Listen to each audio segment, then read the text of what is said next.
Sometimes spy agencies are tasked with destroying groups or organizations that pose a threat to their national security.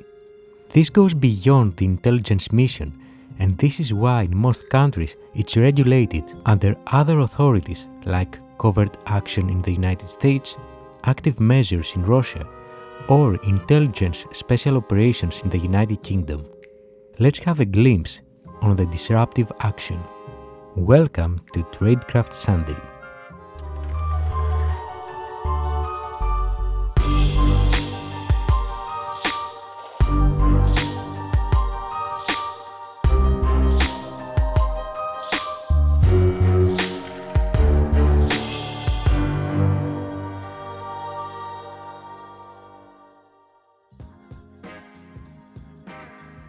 Spy agencies are experts in infiltrating organizations or any other sort of group of people, either using undercover operatives or, more commonly, by recruiting insiders that they call agents or assets.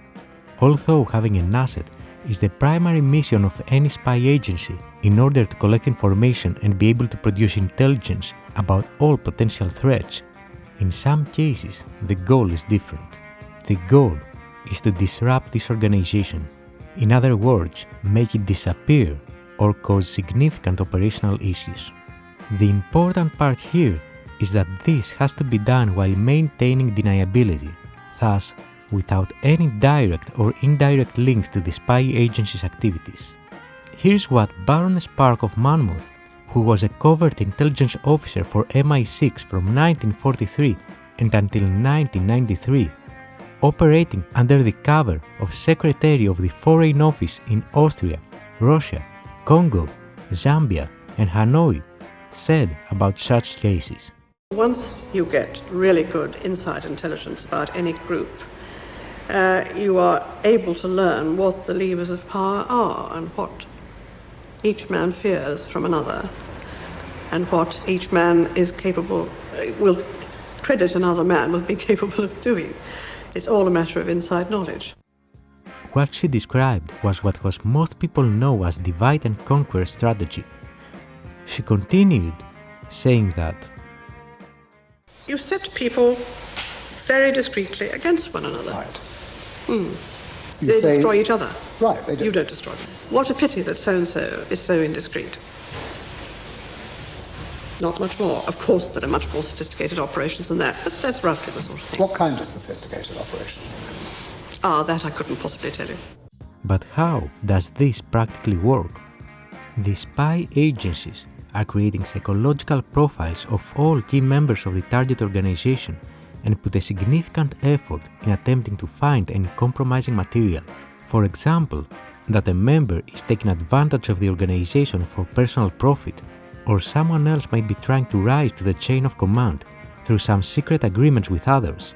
Another one might be an informant of some other spy agency, and so on.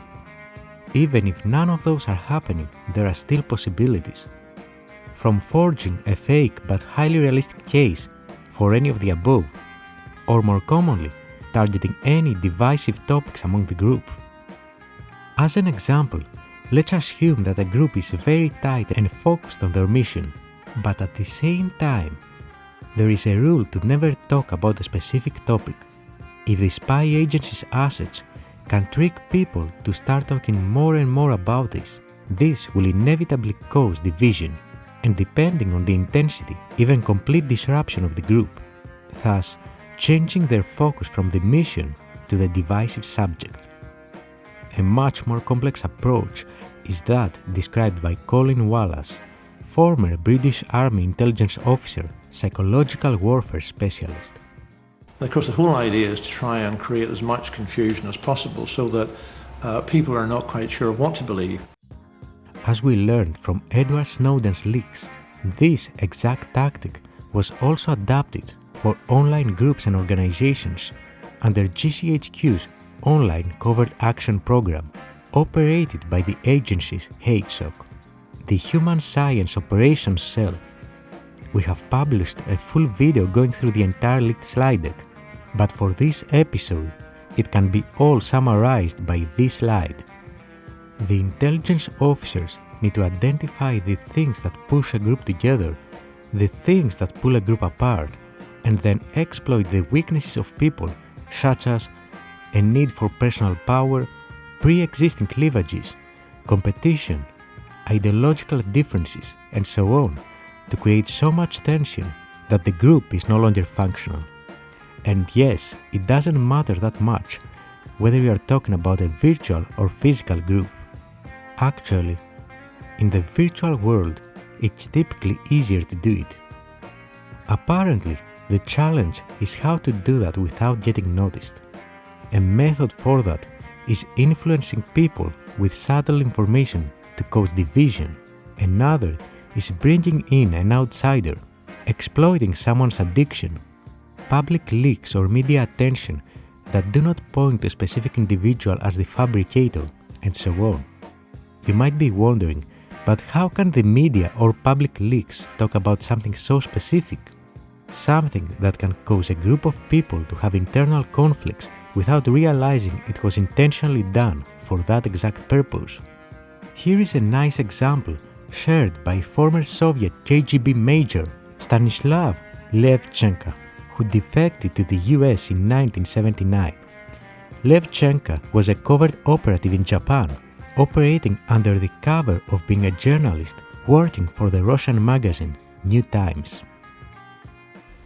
When Soviets are running some clandestine active measures operation, like for instance planting some major story in the newspaper in France, West Germany, United States, elsewhere, Japan, elsewhere. That kind of article normally would be written by local, in many cases, prominent journalist who will express as if his own or her own opinion. These kind of things normally won't be traceable back to the Soviet Union. Actually, studying how successful organizations or groups imploded and broke up is also a great example to see how this diagram works in real life.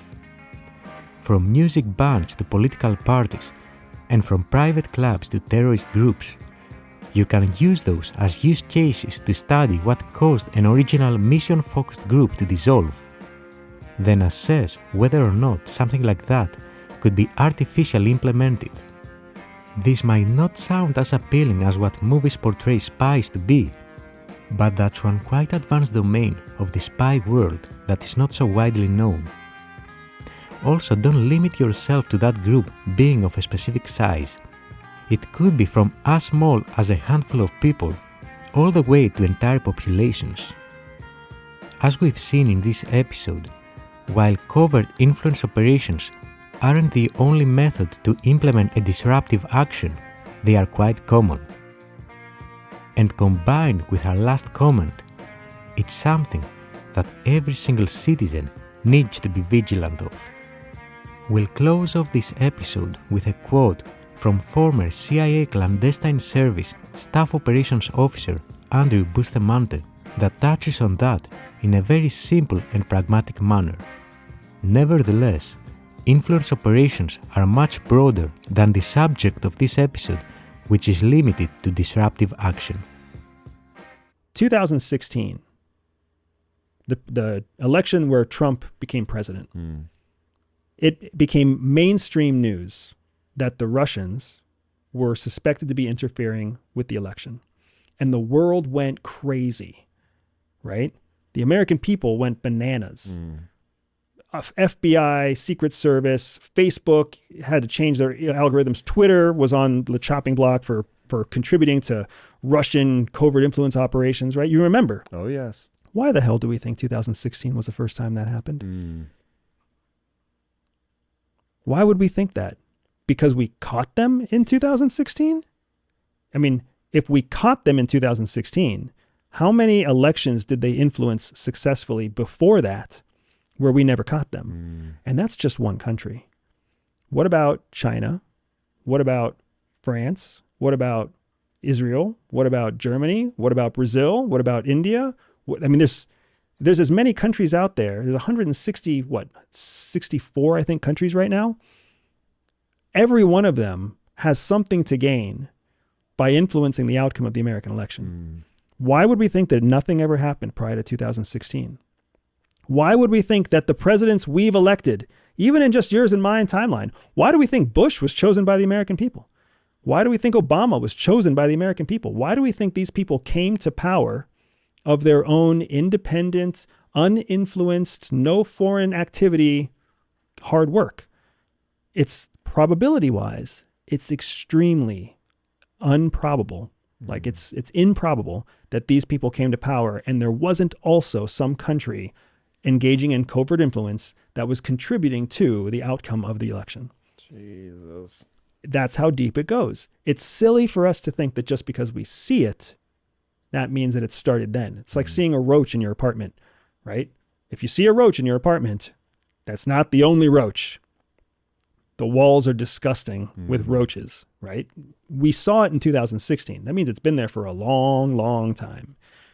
Why do we think George Washington became the first president of the United States? Because he earned it and the American people voted for him?